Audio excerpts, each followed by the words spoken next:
We'll take some of that.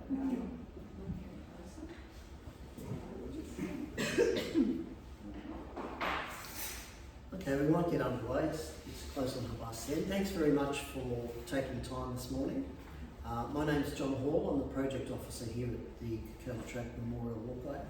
This is the second of our talks. Our talks that we're starting up again.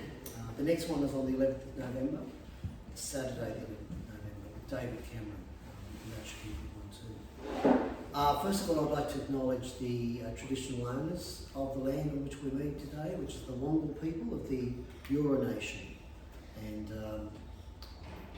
acknowledge that they are the traditional custodians of the land, and recognise their elders past, present and emerging. So today we're going to get into the Italian Prisoners of War labour scheme in 1943 to 1945. Someone asked me out there, how did I get into this? And so it was a bit of an accident. When I was at university, I must say as a mature age student in the late 1990s, I was looking for a PhD topic. My Masters had been on the American Civil War, and so I wanted to find something also with a military history theme. And I was talking to my supervisor, and he suggested that I look at wartime history and looking at maybe the prisoners of war, the Japanese and the Germans. I suggested the Japanese and the Germans seemed to have a bit more flair about it. And when we looked into it, the Japanese and the German, we did have Japanese and German prisoners here, but they weren't as numerous as the Italians. And then I borrowed a book from the university library, and I was reading it, and it listed the PWCCs, the Prisoner of War Control Centres, and they were the centres in the country towns. And lo and behold, it listed them all, and there was my hometown of Inverell. And it was like a light bulb came on. And so that set me off onto the research part. Unfortunately, I haven't finished the PhD. My friends and family keep hoping that it will happen. And I must say that after finishing full-time work last year and then coming out here to help with the walkway, and doing the presentation today, it's kind of reinvigorated my interest. And I probably won't finish the PhD, given it's got to be an academic hook. I'd much rather talk about the human stories, and this is very much a story where the numbers tell one story, but the human interaction tells another story. So we'll start off there. Some of the fine young gentlemen that came to Australia. We, like the men of the armed forces, when they came to Australia, they were processed. They had the photos taken, all the details taken. So that's just some of the ones from the National Archives. So, how did it come about? Probably to go back a bit, obviously Mussolini was trying to recreate the great Roman Empire again. He had visions of a new Italian empire, certainly in North Africa and parts of East Africa. So in the 30s, when he came to power in the 20s, but in the 30s he really ramped it up. His armies gathered momentum, but they were mostly conscripts. The fascist black shirts, they were the core, they were probably the officers and the core members of some of the elite troops, elite battalions. But most of the Italians in the Italian army were conscripts. They were anything but soldiers. And often you hear stories of where they went into their hometown to pay a bill or something, and they were bundled off by the fascists, and that was it. That's how you got into the Italian army. So in the 30s, many of these men had already been away from their families and away from Italy for a few years before the North African campaign. And in 1940 and 41, obviously, with the Commonwealth forces, especially the British and also the Australian forces, there were mass capture of Italian forces. Quite often, though, the Italians were ill-equipped. Hardly, their weapons were from the First World War. They had little or no training. They looked great on paper, but that was about it. And any opportunity, and quite often they were poorly led as well. So when the Commonwealth forces, they met the Commonwealth forces, they took the opportunity, not only because of their weaponry, etc., but that their heart was not in it. A lot of them were definitely not fascists. So I mean, there's some scenes there of some of they were captured in their tens of thousands. For example, in Bardia, 45,000 were captured, and in Tobruk, in 2 days, there were 30,000 captured. And so all up, there was about 560,000 Italians captured by the Allied forces. And let's remember that also, we'll touch upon it a bit later, in September 43, when the Italians capitulated and changed to the Allied side, as the Germans often took mass numbers of Italian prisoners, sometimes in revenge because they were the former Allies.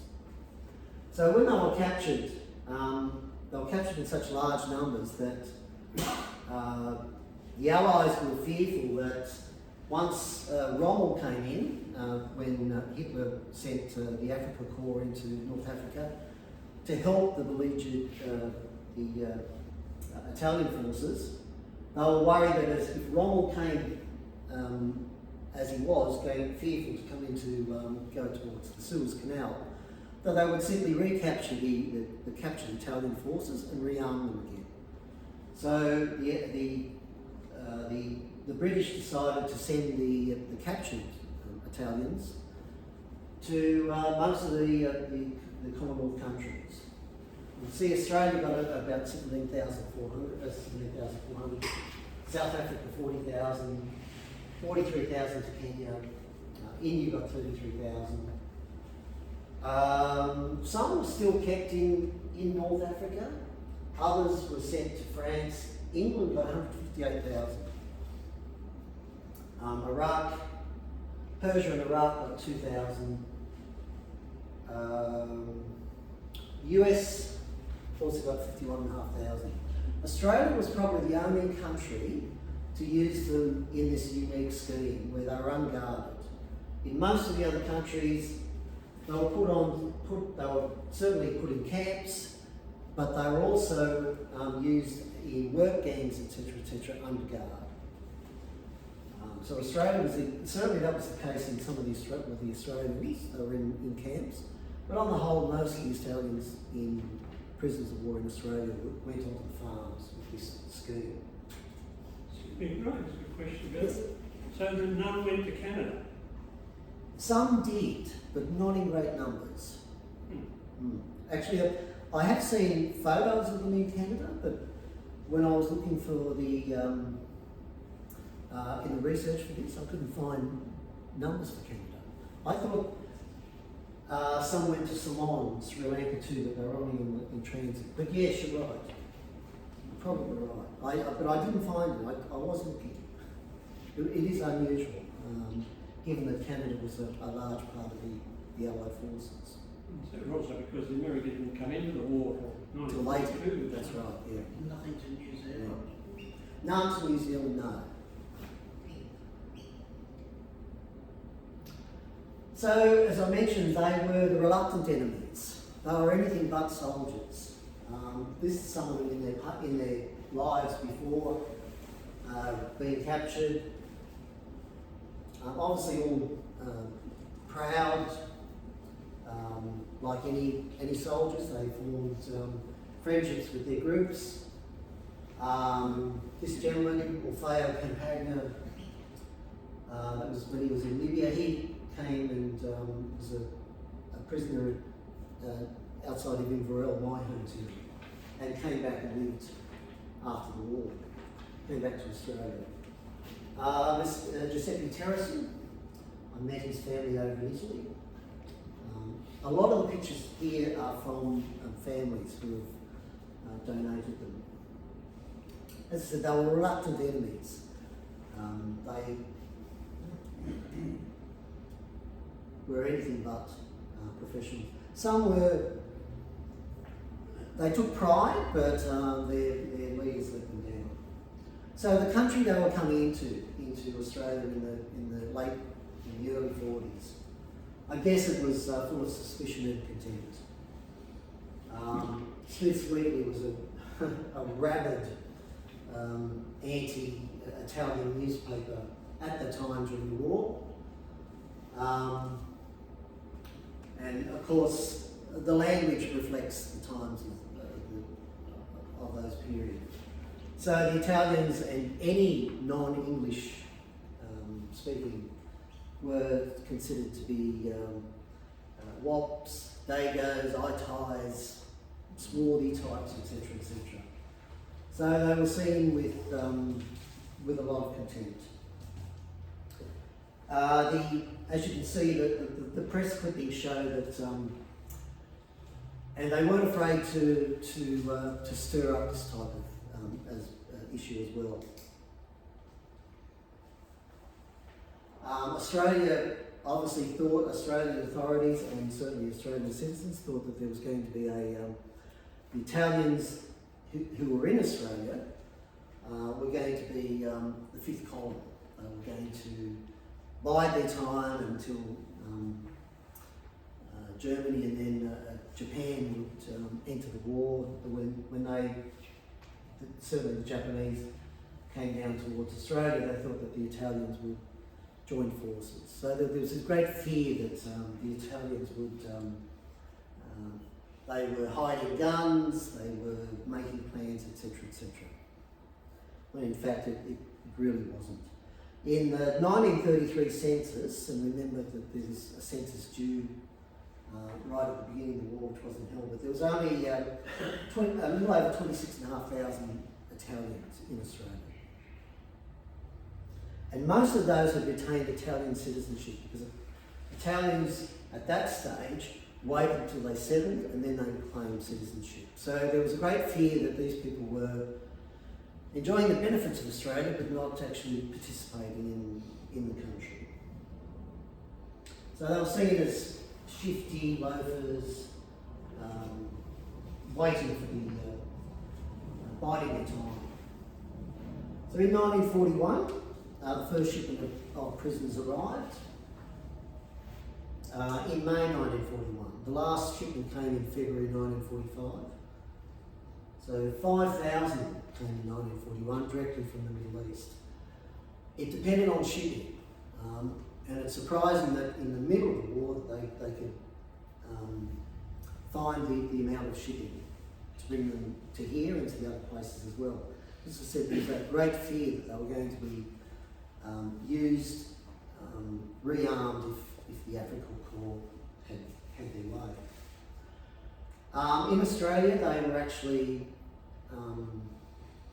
in the newspapers. It was quite prominent that the Italians were coming. But like everything else, this one is suspicious, this one's smirking, this one's smiling, this one's sullen. I mean, they were quite willing to throw labels on them to cast doubt onto their character. And here's more here. Once they came, they were quickly shipped off to. They arrived in Sydney. They were shipped off. Cowra was just being established. And what I'll do now. So there was more than one nationality in Cowra? You know, the Cowra had the Italians, they had the Japanese, they also had some Indonesians, Taiwanese and a few other nationalities as well, mostly Japanese and Italians.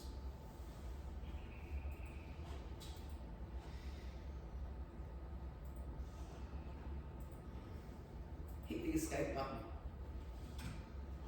Don't escape. Oh. Yeah. Thanks.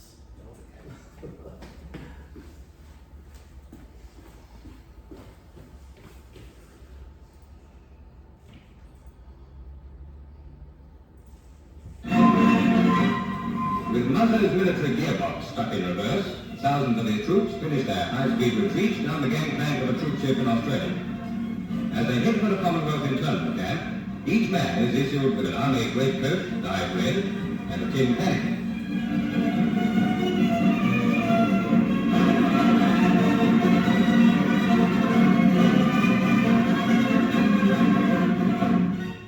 None of the prisoners claims to be fascist. An Italian officer described them as King's men. Okay, King's men, but they're just a lot of black shirts to us. Anyway, they'll have plenty of time behind the barbed wire to think the whole thing over. Maybe they'll discover they belong to the Aussies for the duration.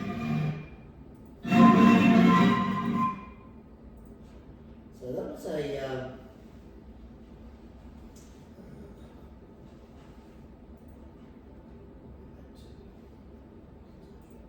that was a contemporary newsreel, and even the tone of that was quite condescending. Actually, I've seen a longer newsreel of that, and it just it's probably even worse. They've probably tidied that one up. But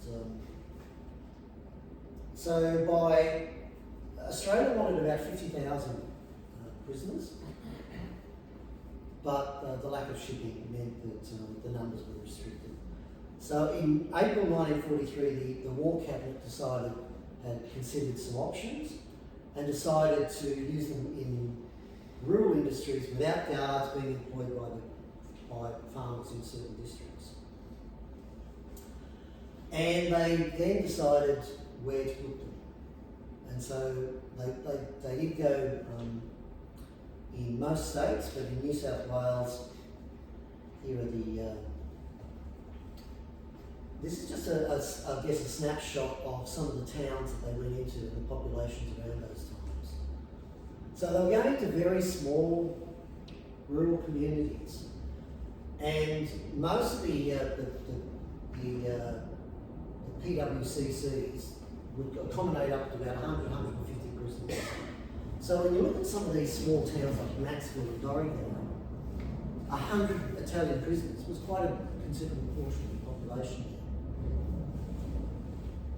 And they were just normal, everyday country towns, but obviously probably a bit innocent, certainly conservative in their outlooks.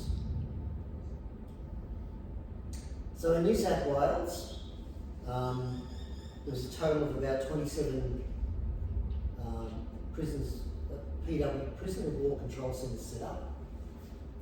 The scheme started in June 1943, so a little over 80 years ago. The army was caught short and had to put virtual ads in some of the newspapers looking for interpreters. And they quickly spread. So the first one started in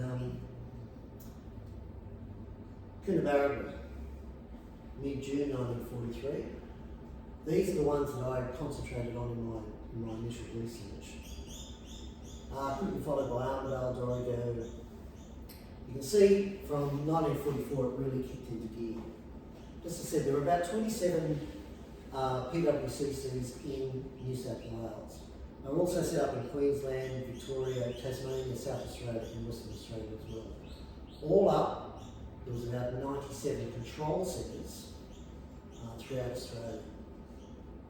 That didn't include the prisoner of war camps, as well as hostels and other facilities that had Italian prisoners. And you can see that the quotas were roughly about 100. Some of them in the larger areas, they would go to they would There was a local and a district war agricultural committee run by the Manpower Directorate, and they would canvass interest in those districts. The farmers would then almost put an expression of interest, and that's how a centre was established. They had to get enough interest, obviously, for it to generate.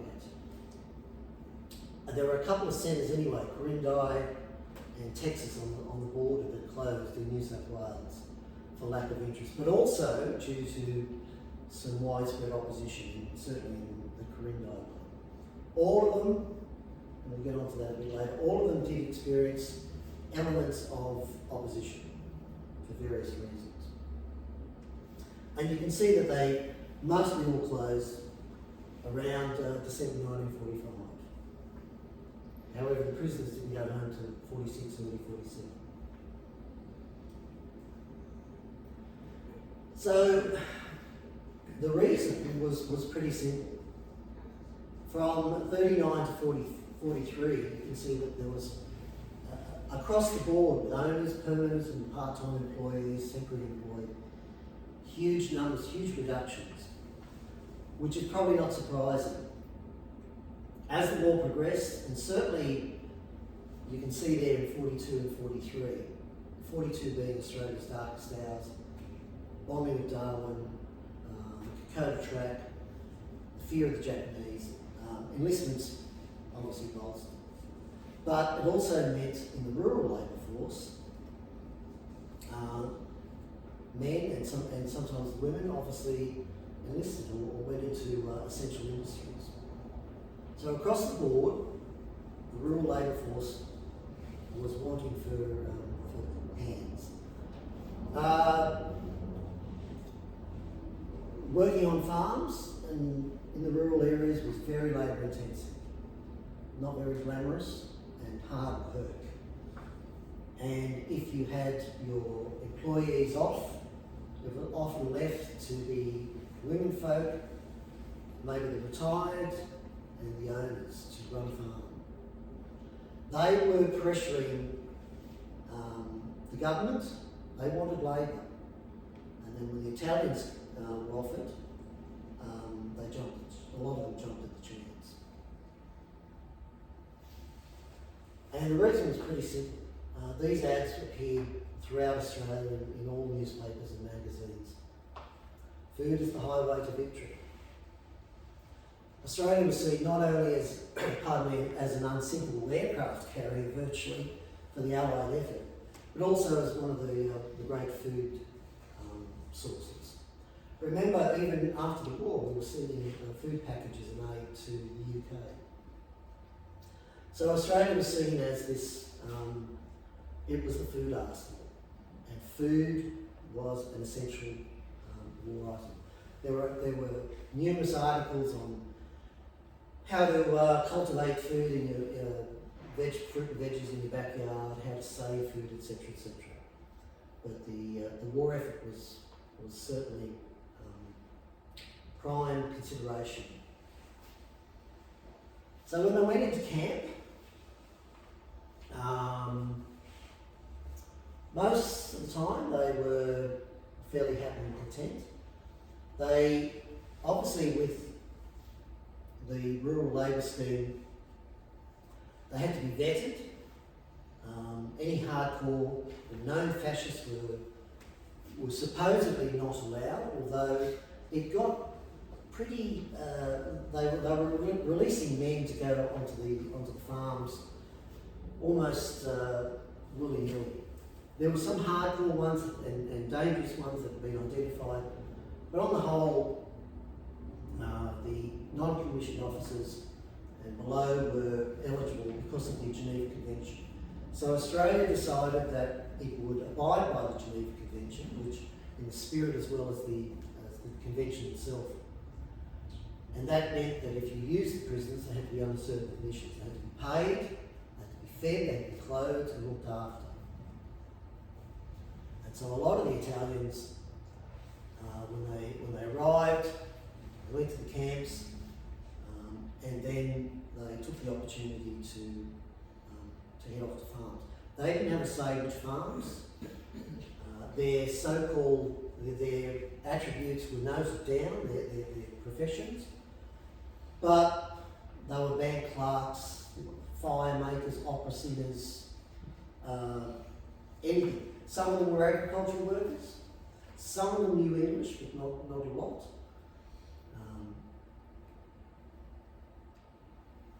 Who built the camps? The Australians built the camps, but also as they expanded, some of the prisoners did also help. So the men that the scheme was decided that a town was chosen and a small army contingent would be located in that town, about 7 men, who would then regularly go out and visit the farms on a regular basis. The men were from the garrison battalions, so the World War I vets, the younger ones, the medically unfit. I'm calling it, it wasn't the thin khaki line, because basically the scheme was presented as obviously as a part measure to alleviate the labour shortage, but it wasn't meant to alarm those in the country areas. If you had a large army presence supposedly guarding these prisoners or wondering about the prisoners, it would have been counterproductive to the actual scheme itself.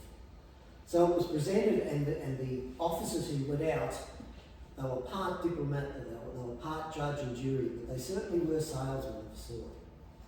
When they turned up in some towns, they went to the newspapers and they had meetings, and they said, look, these men will be great. They'll solve your labour problems. They'll solve your child mining problems, of all things. So the men were from the garrison battalions. Quite often they were local men as well. You found people who had grown up in the district ended up working in the army in these control centres. You can see in this is the men at the Gunnedah control centre. You can see the type of truck, the canteen truck that would have went round. This was the actual control centre in Gunnedah. This is the one that was in Coonabarabran. Joe Radden, he was the interpreter at the Gunnedah PWCC. So these men were stationed in each town. They requisitioned a house or premises again. Because it was an army presence, it was done pretty on the quiet, but people knew, and it was advertised that the control centre was in this street, etc., etc. But it was all very low key. Here's more of the men. This fine gentleman was Lau Onus, who was he was the control officer in Inverell. He was a local. He actually went back. He stayed there and became mayor after the war. Generally, the officers, there was a captain, there was a sergeant interpreter, a couple of other ranks, and some privates. So you only had about 5 to 7. There was only probably about 7 men in each location. They were charged with going out to inspect and monitor the scheme. Every few weeks, the radius for the radius for the farmers was about 25 miles, so about 40 kilometres. Sometimes it was more though.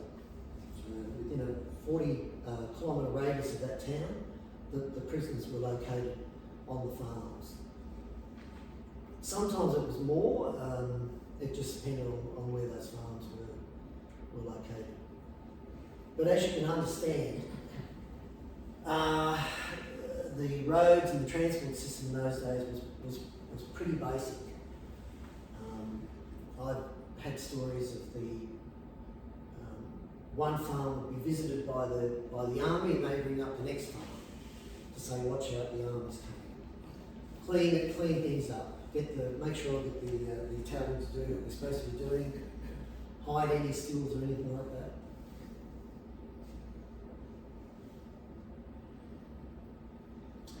this was to get weapons issued to the men. And not exactly large numbers, and wouldn't have actually controlled much. The army men often went out and they weren't armed. They might have been armed if they went out to maybe arrest a prisoner if there had been trouble or it was meant to have a show of force. A lot of times though, in my research, people went out, people I interviewed said that the army came out, they weren't even armed. In the control centres itself, in the towns, sometimes they had the prisoners there overnight if they were being transferred to from the camps. But generally, they wouldn't have been in any great numbers. And the weaponry that they were issued probably shows the low key element of it. Remember that the prisoners were given, on their arrival, they were given World War I uniforms from the Australian Army, dyed magenta red. For two reasons. It was meant to, first of all, they needed to get rid of there was a use for the old uniforms. Magenta was supposed to stick out when they were congregated, and people often remember that what they remember of those days was the prisoners coming into town or going to church in their bright magenta. The prisoners hated the colour. Often they tried to wash it away or something like that. But generally, and it was also meant that they stood out, but it also meant that if they escaped, they would have been easy to find. But soon when they got to the farms, they thought, well, where are we going to escape to? And when they ingratiated themselves finally with the families, escape was furthest on their mind. It's an interesting fact and probably very unique that there were more escapes from the camps and the facilities after the war than during. So after the war, they tried to get back to the families, the farmers, or maybe with some of the female friends they'd met, etc., etc. And they got restless. So from late 45 into 46, 47, there were more escapes. The facilities they were in were very lightly guarded, and they were waiting for transport to go back.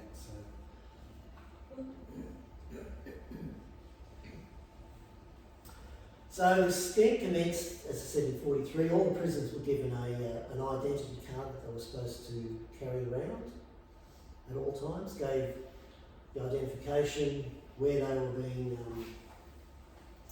Mr. Stokes had Pascal in the Warren Bundles. I actually spoke to this gentleman when I did my research. There's some interesting photos as well. But he did say one time Mr. Stokes ran up the police station at Glargenbane and said that if he saw his car out, don't worry about it, he'd loaned it to the prisoner and not to worry about it. So it really depended on the farmers and their relationship with not only the police but also fellow farmers as well as the local authorities. They were not supposed to certainly be roaming around like that. All the prisoners and the families, certainly the prisoners, were given pidgin English with a booklet with some phrases and words. As I said, some of the prisoners knew English, some not so much. Quite often when they went to the farms, the children that were, the farmers' children were often, because kids pick up languages quite easy, quite often they were the translators between the prisoners and the family. And I spoke to some who, when they grew up, and they can still, have some basic Italian.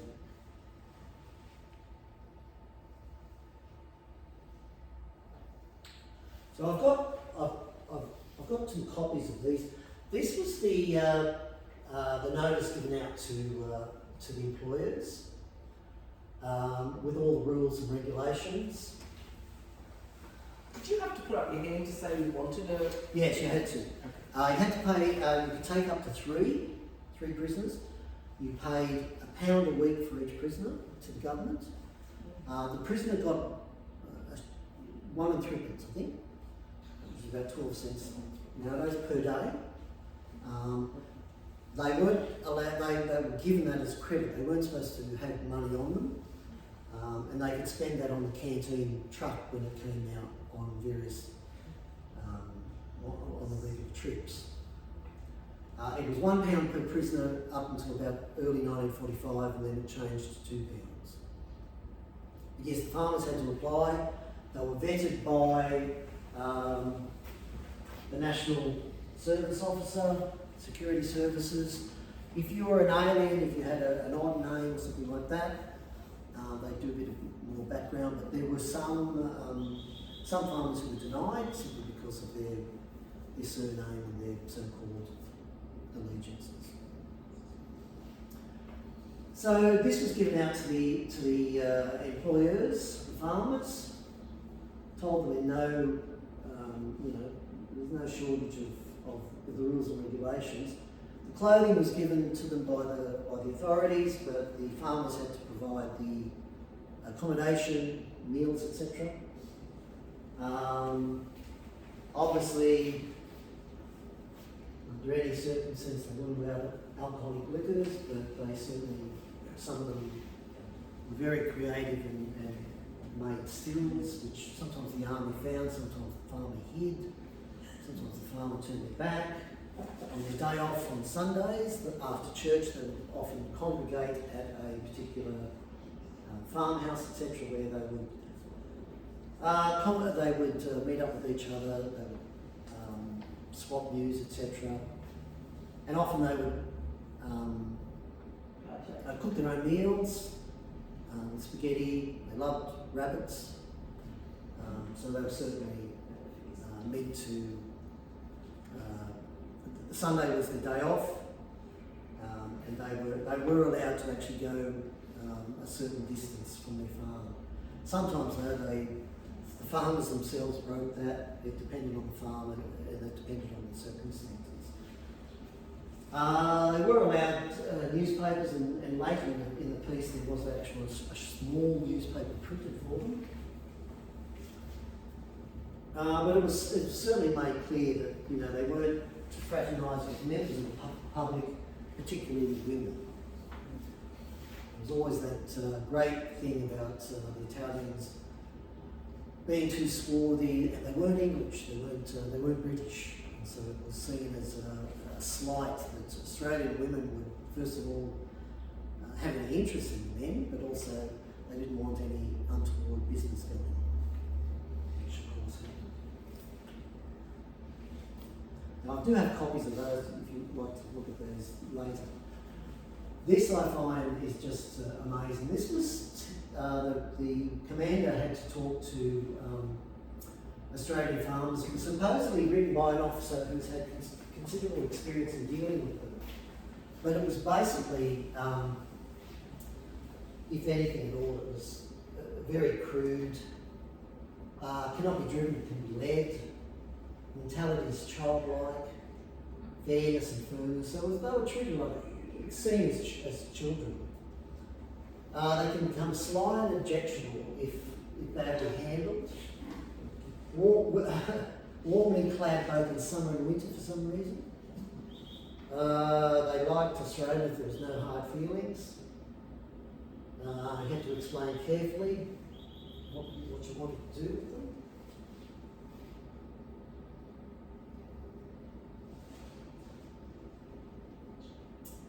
You had to constantly supervise them, otherwise they become lazy and low from the job. But that's cured by stricter supervision. A few words of praise, they're intensely religious. Keen on sport, like nothing better to go hunting, go rabbiting, not with a gun. Was there any comments as to what the Italian prisoners of war thought of directives like that? No, I don't. To be honest, I don't know, but they would have probably looked at that and shrugged their shoulders. They knew that there was an element of Australians who objected to them. There was certainly a lot of opposition sometimes from other farmers who objected to another farm getting prisoners. And for some reason they didn't. There was some tit-tats with dobbing-ins. So the Italians knew, and the Italians knew that some elements, and certainly some elements of the army were against them, because there were some incidents where the Italians were badly treated. They would have known, but on the whole, when they got to the farms, they learned, they were housed separately, that they started working with the farmers. Certainly got to know their family and certainly their children. They realised that the basic Australian didn't have any grudge about them, saw them as another poor unfortunate.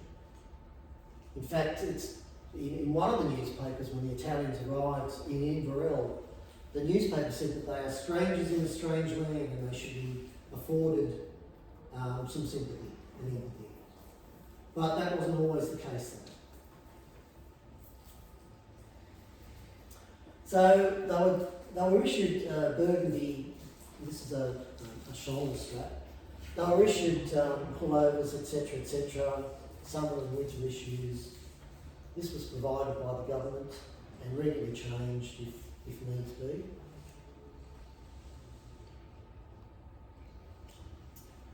So the game to give it a go was a quote from one of the families I'd interviewed, and they said that they were going to give it a go. They were going to they had, what could they lose? They had no farm, they had no employees.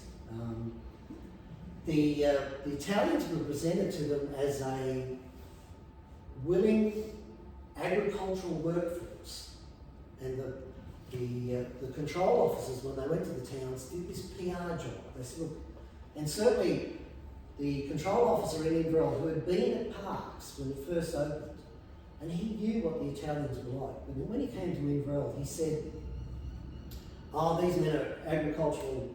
They'll be the dream for your farm. They know machinery, they know agricultural techniques. A lot of them were anything but farmers, but they were willing." Obviously, they wanted to get out of the confines of the camp, and a bit of freedom and a bit of variety. So when they went out on the farms, they were given all sorts of roles, and they went in. The farmer was not supposed to do any capital works improvements to their farm. It was meant to be for the war effort. And often there was dobs from other farmers saying that he was doing something to the house. They were doing house improvements or something like that. Building tennis courts, which obviously did happen in some instances, but they were meant to be doing essential jobs. And obviously, as we know, it was, as I mentioned, it was very hard labour, intense manual labour. But, you know, as you can see, they certainly, the farmers took to them, the farmers' families took to them, got to know them. Some of them did go from farm to farm, it depended. Some of them objected to some of the things that they were asked to do. If so, all you had to do was ring up the control centre, the army would come out. The army would come out and either chastise them, try to get them to work, or if not, take them back in.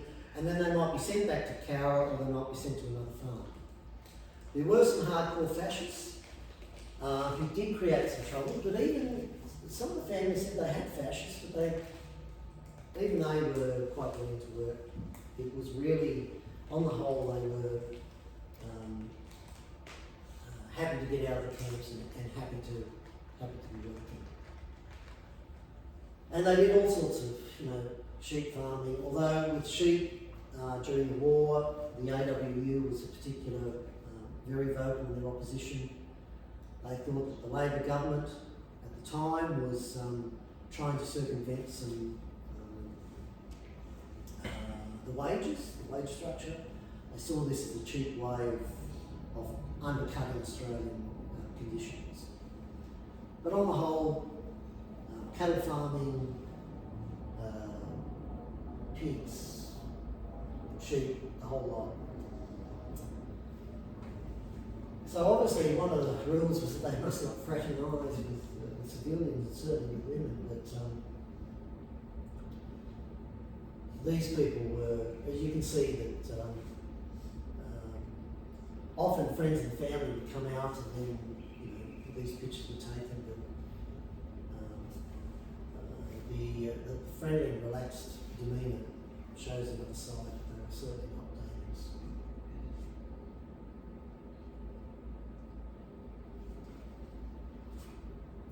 However, there was, in the newspapers at the time, there was quite a lot of space put to the scheme. Here, this was quite, again, this was in the local Liberal Times. This Wade, who was a sawmiller, I think, contradict the rumour that I'm employing Italian prisoners of war. I'm not and will never do. This is purely the work of Curtin government, so he's obviously not a Labor fan. But on the whole, there were the newspapers at the time. You remember that was the Facebook, that was the social media. People wrote in. There were countless letters of people writing in about the prisoners and in the district, and then someone would write back, and then someone would write back again. And in some newspapers, the editor had to stop because it was just kept going on. But AWU was against them. The forerunner to the RSL was against them in terms of the fact that they thought that they were being treated too well. Because news had been leaked out, and news was quite prevalent about the conditions that the Australians were under, with Japanese and certainly the Germans. And so the RSL was against them being treated too friendly. But they were seen as cheap labour, they were seen as lax supervision. It wasn't uncommon for an employer to actually lose their prisoners if they were found contravening the rules and regulations. This one in Lismore, he'd taken their prisoners in pictures, which was quite common. Again, the pictures were the movies, they were the entertainment for the day. I had stories where they used to sneak them in the side. They were dressed in civvy clothing, of course. They weren't dressed in magenta uniforms, and of course in the dark. Although some of them had to be told to, they were quite distinctive in their laughter and their talking. They had to be told to calm it down. But employers could lose them and did lose them. And this was at Lismore, and then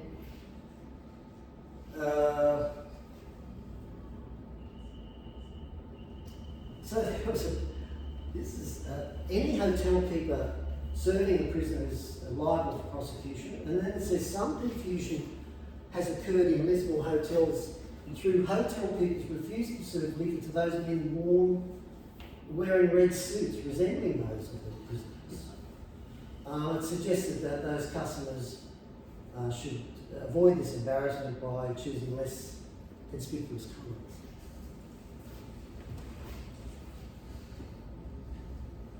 As I said, they certainly proved themselves, even though a lot of them, as I said, they weren't agricultural workers, but they were willing to give it a go as well. They quite often started learning some English, some basic English, through the book and through the family. But they were using all sorts of farm work.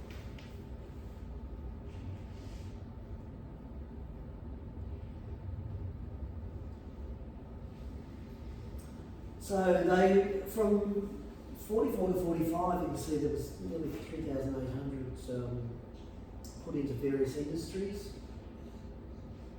This is throughout Australia. And of course, all industries were crying out for workers, but some more so than others.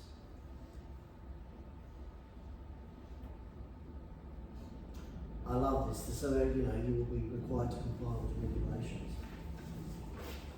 Here's Pasquale at Coonabarabran. I love that. To me, that's the cover of the book with the Wedgestone being just shot. Out in Coonabarabran on their day off. This particular family that hosted them, police came around and they said, look, don't worry about it. We think we know what we're doing. They sent them away. On the side there, the Inverell guys are off to tennis. The farm actually had a tennis court. So. But scenes like this, and certainly the other ones with the women, there were rumours floating around, and there were more than rumours. There were sightings, etc., that the farmers were allowing very lax conditions to occur, much to the disgrace of the opponents, and as I said, of other farming families in the district as well. But there were numerous instances where the farmers allowed them some freedoms that they weren't supposed to do, and obviously giving them a gun was certainly not one of them. They had to be reminded that they're still prisoners of war, but again, they became very friendly with the families and friends of the families. This particular, they were a couple.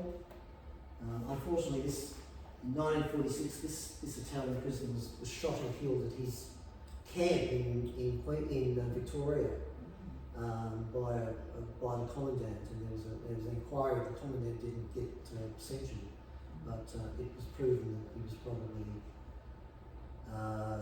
not the best type. But this gentleman sort of died. This lady, Laura, was still alive in the late 1990s. But they certainly, as I said, they'd been away from their families and their friends for some time before they were captured. And so coming upon families with small children and family environment, the Italians just took to that, and quite often they babysat the children, etc., etc. They were given positions of trust.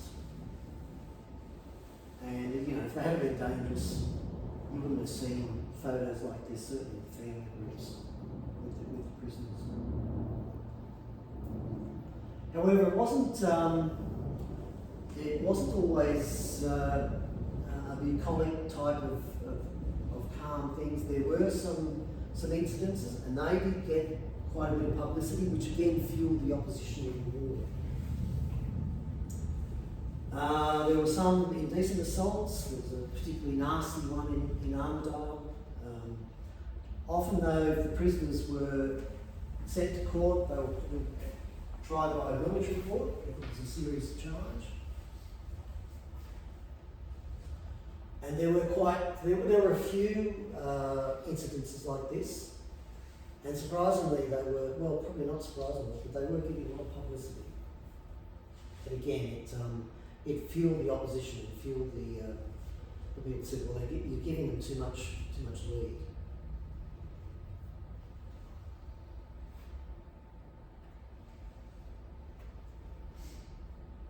However, it did go the other way as well. In this particular incident, the Italian prisoner was a co-respondent in a divorce and adultery case. This lady in South Australia was fined for being found with an Italian, and another one jailed for striking an Italian prisoner. So the authorities did try to maintain an element of fairness and equity. Generally, it was the prisoners who were on the receiving end of this type of treatment. Some of them objected to some of the conditions, some of them objected to the farm work, some of them objected to the point of sometimes striking their employer or striking a worker, which was dealt with very harshly. You only had to call the control centre and they would come out and deal with it straight away.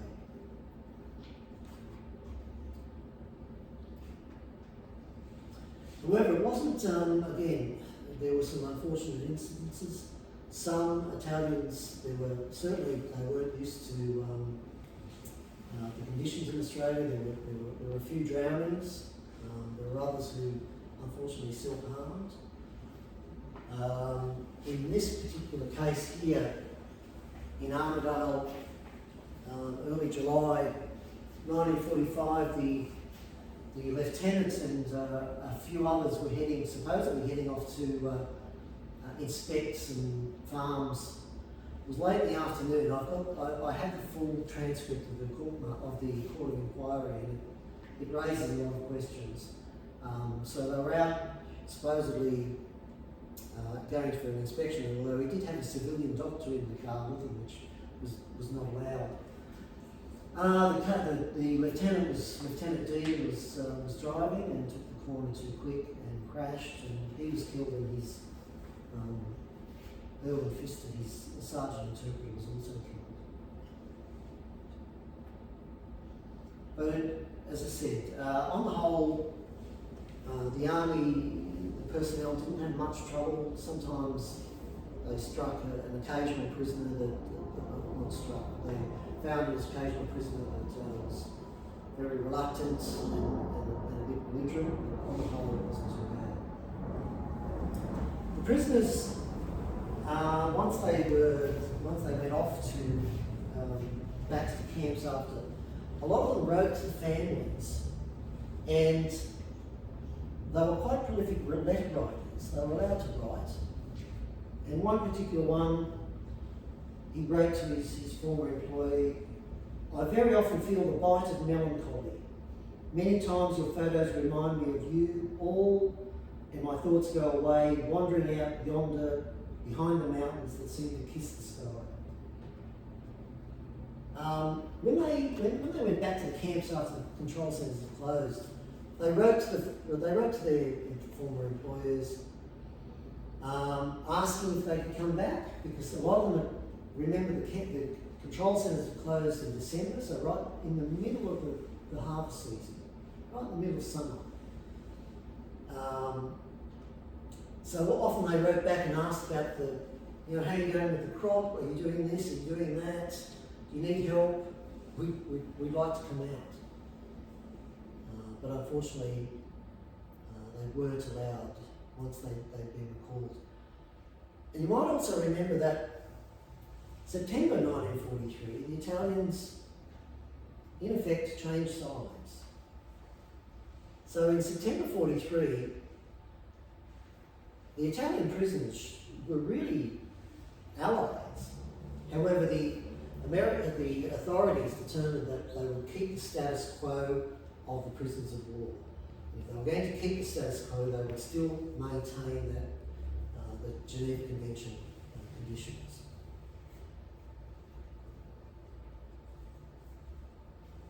The ones that were in camps, they were set and put to work in work groups around the camps, in various, often in the south of the irrigation areas. This is in Western Australia, in 1946, where they were clearing land for soldier settlers. So the Italians at least were not idly based in the camps. They were put to work and went out to work. Remember the Germans and the Germans and the Japanese prisoners that we had. There was no consideration of them being put out in similar circumstances. The Japanese certainly were not allowed out at all because of their belligerence. And obviously the breakout of Cowra was a prime example of their rabid fanaticism to the emperor and not to be seen as prisoners. some of the Germans were put out in work groups, but generally the Italians were the ones who were in these types of things. So it wasn't until 1946, 1947 that once the war had ended, that thought was given to returning them. They had to go back to their home country. Part of the Geneva Convention said that if people were captured, they had to be returned to their native country as soon as practical. However, shipping obviously was in short supply, and it wasn't until 46. The last ones left in January 1947. And even then, in Australia, up until the early 50s, there were still a dozen or so Italian former prisoners who were still at large. And some of them were eventually captured and gave themselves up. Some of them gave themselves up just before the ships departed, but others stayed on. And eventually there were a handful that, certainly in the early 50s, were allowed to stay on. But generally, the intent was that they go back to Italy. The prisoners, on the whole, they were happy to go back. However, they knew the circumstances they were going back to. Italy had been devastated with many years of war. Certainly once the capitulation and the overthrow of Mussolini and the German reprisals, there was widespread devastation in Italy after that until the end of the war. And so they knew that Italy was, the industries, the cities, the ports, etc., were often wrecked and devastated. The families were desperate. So the Italians, when they left, were often taking back as much as they could.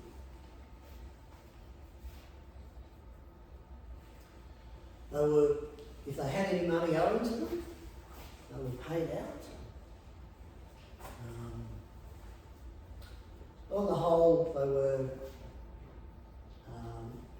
as I said, in the meantime, from early 46 to 47, they were put in holding camps. They were put in Cowra, but there were also other camps at Holsworthy, Liverpool, etc., and that's where the conditions were pretty lax.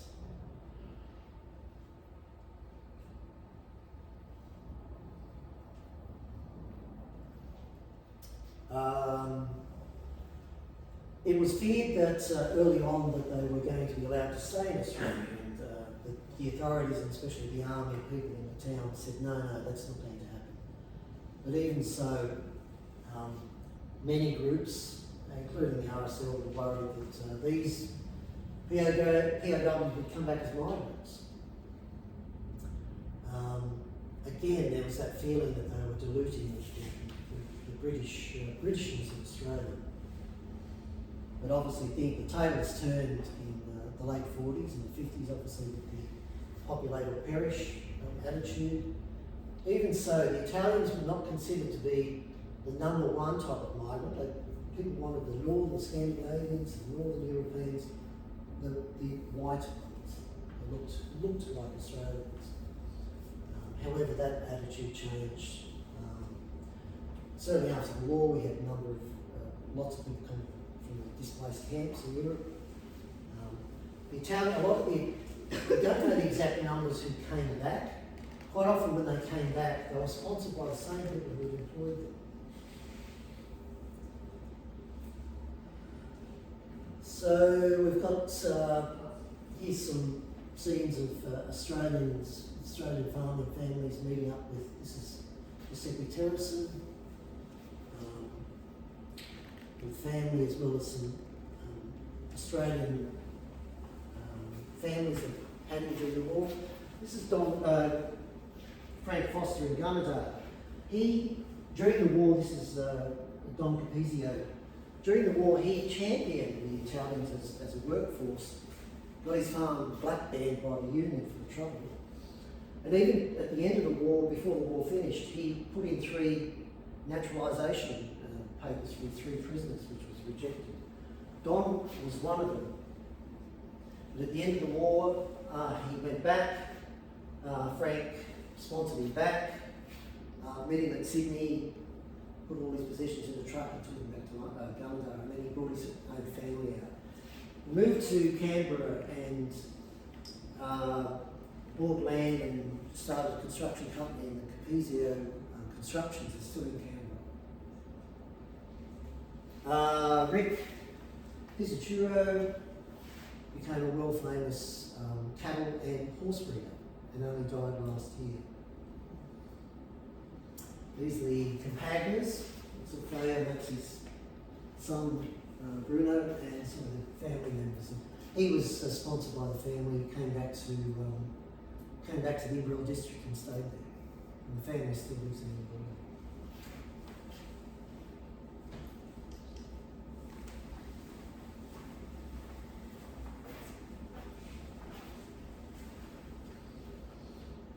So even today, there's a number of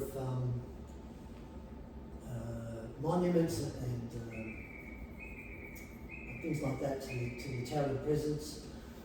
This is in Cowra, the Italian Friendship Monument. There's also a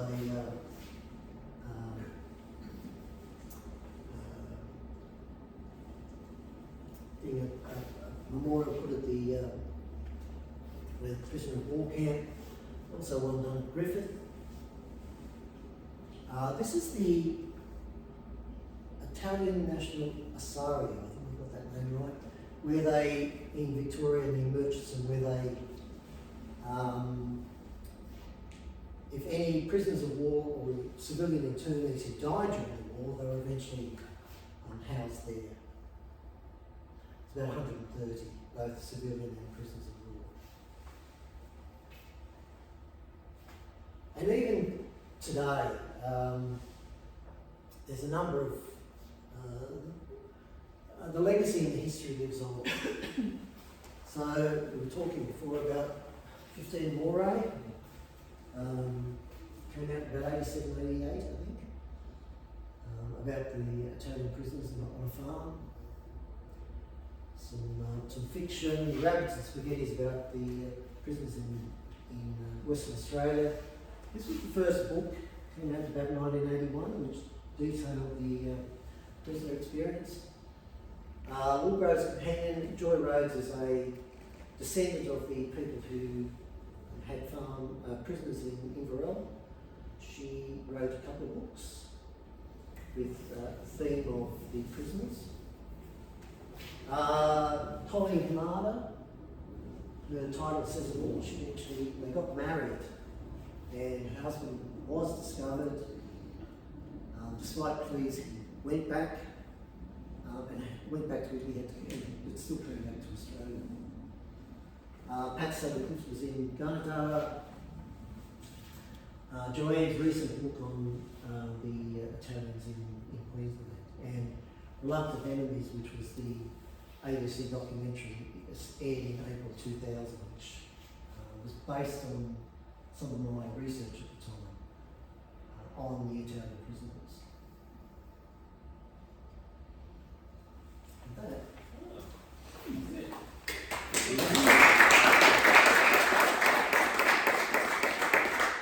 So I've got copies of some of these.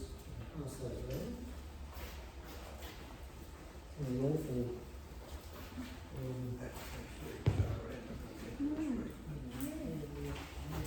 Happy to take questions or Did you get a chance to meet Rick? no. Because he ended up with the Badgers. Yes. And then when he came back out to Australia, worked at making POWs. And apparently was the quickest worker, whoever he was working for, so making POWs. Because my aunt sold him his salting cattle, which he then turned into Mandalong specials. Yeah. Became world famous. Yeah. And then later in life with horse breeding. Yeah. Mm. So you only died last year? Yes. They had his funeral at Warwick Farm. Yes. He was certainly grateful for the opportunity and made a lot of the I opportunity. think the Badgers were very good to him. That's right. And obviously, you know, going back to a war-torn country, you know, in Italy, and there was another name there, the lady who was accused of adultery, only her solicitor. Small world. They, you know, it could be, they certainly filled the gap with the Labor members. They were one strategy. The Women's Land Army, there were releases from the armed forces, other groups who were doing labour, etc., etc. So they were just one strategy, but they were an important strategy. Just on the rabbits, Yep. said they love catching rabbits. My father-in-law came out after the war, like in the 50s, and he worked on the Snowy Mountain scheme, and they were just camped out there, and all they had to do was catch their own rabbits, little traps, and catch them. When he got married, he said, "Never serve me rabbit again. I never want to smell or eat a rabbit anymore." So they may have loved it as a necessity, but I don't think it was part of their diet. It was certainly, when they came to Australia and they put on the farms, because Australia, in the rural areas anyway, it was very plain food. Meat and 3 veg, very whatever. And they brought an element of Exoticism. that's right. Pasta, spaghetti. Curves. Yes, yeah. And this was the first introduction that many had with that type of food. And yes, you're right, it was probably a distraction more than anything else. They certainly, again, the farmer had to feed them, so they were often eating the same thing the farmers were, but they were supplementing that. They were also, sometimes they were supplementing, they would sell the rabbits and the fur for their own money, which of course was illegal. Because the vegetables that we used to be boiled, you know, like Beyond. Yes, you know, like the beans and the cauliflower and everything, you know, was so soft. When you put your fork into them, they just fell apart. Yeah. And the beans were sort of like a grey colour. But then when the Italians and the Greeks and that came here, they didn't cook the vegetables like that. All of a sudden vegetables had flavour. Yes. But we cooked vegetables like the British cooked vegetables. It was still very, yeah, we were And British. olive oil you can get from the chemist. Yeah, and it was actually different. Because it was medicinal, nobody, you know, wanted to eat it. In 1951, I was 10 years old. I'd just arrived from Italy, and only a few months before, I got sent to a hospital. The only word I could understand when they come around to ask us, I think it was what we'd like to eat, was spaghetti. You know what spaghetti was in 1951? The tin of Heinz and a bit of toast. They probably thought that was you would appreciate it. We've come a long way since then. So the Italians certainly brought that to the farms, to the farming districts. It could be argued that not only did they fill the labour gap, but certainly they, when they came back as migrants, their work ethic and their willingness to work was known by those farming communities. So they were welcomed back. So you could say that this scheme was part of the vanguard of today with a multicultural country. But it certainly wasn't all beer and skittles. Even when they came back, they met a lot of opposition. And they were certainly, during the war, there was a fear that they were going to be allowed to stay in the country. But when they came back, they got on with it. But as I said, they were often sponsored by the same families that had them as prisoners. And those families were more than willing to cough up the money, which was still quite a considerable amount in those days, to sponsor them to come back, and then to keep them and to employ them on the farms. And then some of them stayed, but others, like the Capizios, left and made better things for themselves.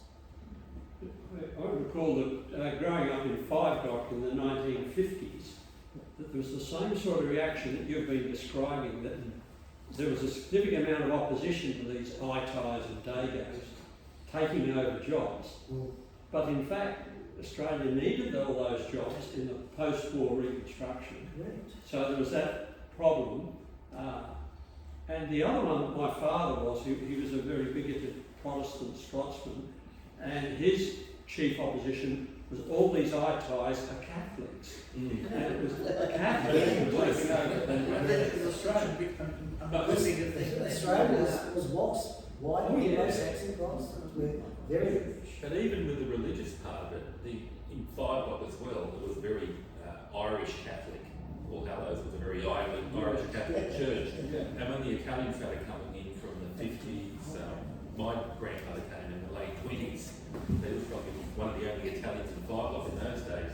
But the more that they came in the 60s, there was the divide. The Irish Catholics on one side and the Italian Catholics on the other. And it was always barbs thrown at each other until they got over it. I don't know if I don't think it got that far. I mean, things like snowy skin never would have got off the ground. Without Or based on Australian. And the Yugoslavs as well, that's what they were called in those days. My father had a lot of Yugoslav friends as well. Yep. Being Northern Italian, he was Northern Italian. They all sort of spoke the same sort of dialect because part of the Italian whatever. There were some conflicts within the prisoners themselves. Sometimes, you know, as I said, a farmer could have up to 3. Some had a few more, but it was the exception rather than the rule. Sometimes they had 3, and they might have 2 southerners and a northern, and that sometimes that created a few issues. But generally, they all got on. There were stories that after, certainly after the capitulation in September '43, the Italians changing sides. Some of the farmers reported that there was despair with some of their prisoners, but also at the end of the war, certainly when Mussolini was captured and executed, some of them expressed some remorse, but others went out and burnt any type of Italian military stuff that they had. So they were, on the whole, the prisoners, they seemed to get on with it, not only each other, but also the families that they had. With the numbers you've got on the photos, That's so the 13Y9, a G, is it, or a 9? That's a 9. That was That the PWI's prisoners of war Italian, and that was their identification number. So what's a 13Y9? Yes, I don't know, to be honest. Because some of them are 11Y9, 8Y6. These I just took these randomly off the National Archives site. As I said, they were all photographed when they turned up. That's to a so it's not an identification for It's one. certainly Those this. have the same 8 Yeah, certainly that was this was their defining number, and if you all their records, most of their records are still available in the National Archives, where you can see where, and like the forms, one of the forms I've got it there, just list them when they came in, where they were captured, date of birth, name, etc., and where they went in Australia, and then when they were repatriated. So that was their identifying number, which often, sometimes that number gets mixed up, and sometimes the names were confused by the Australian authorities, and Australians knew them as Joe, or a very shortened name when their real name was Giuseppe or something like that. But even by today's standards, you couldn't actually look at them and say, oh, they look Italian. No. Yeah, we've all become a lot more blended. Yes. But our eye is now used to seeing a lot more integrated people. But in the 30s and 40s, they were stuck out like sort of they were stuck out like Asians stick out to us, I suppose. That they were very obvious. I mean, certainly when they arrived, a lot of them commented on their dress and their look. They were often said to give them a description of swarthy. Yeah. But yes, when they went out into the farms and the communities, their magenta uniforms certainly made them stand apart. said, often the farmers would loan them clothes, or they'd allow the prisoners to try to boil the bread out of the clothes. They stood out, but a lot of times